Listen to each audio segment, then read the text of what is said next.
Hər vaxtınız xeyir olsun Sabir. Sizi Mingəçevirdən salamlayırıq. Prezident Kuboku 2026 beynəlxalq reqatası artıq start götürür. Mingəçevirdə isə açılış mərasimi keçirilir. Açılış mərasimi əvvəlcə rəsmi çıxışlarla başladı.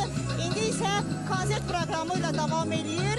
Yanımda isə kanoe növü üzrə milli komandanın üzvü Amir Ramazanov var.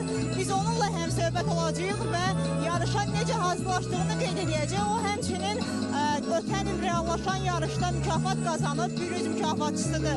Ötən ilki yarışın onunla həmsöhbət olacağıq. Hər vaxtın xeyir Amir. Sabah yarışacaqsan, komanda olaraq necə hazırlaşmışsınız? Həm fərdi, həm də komanda olaraq təəssüratlarını bilmək istəyirik. Biz komanda ilə hazırlıq əla keçirdi. Hər gün gündə 2 dəfə məşq edirdik və həm suda, həm quruda. Keçən il Prezident Kubokunda 1-3 medal əldə etdim. Bu səfər bu Prezident Kubokunda sabah yarışıram. 200 metr məsafə su qovşanda. İnanırıq ki, komanda ilə möhtəşəm bir nəticələr göstərərik və komandamıza uğurlar arzulayıram. Biz də sizə uğurlar arzu edirik və təşəkkür edirik.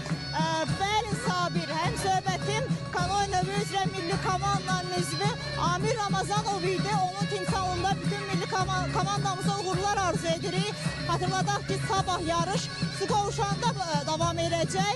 Mayın 1-də isə yarışa yekun vurulacaq. Bir daha qeyd etmək istəyirəm ki, 16 ölkədən 100-dən çox idmançı bu yarışda mübarizə aparacaq. Bu günlər ərzində bir ətraflı məlumatları davamlı şəkildə izləyicilərimizlə bölüşəcəyik. Mənim bu saata və bu günə çatdıracaqlarım bunlar idi.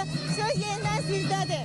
Təşəkkür edirəm Günlərə və xatırladım ki, bizimlə birbaşa bağlantıda Real TV-nin İdman Xəbərləri Departamentinin xüsusi müxbiri Günlərə Sadıqova idi.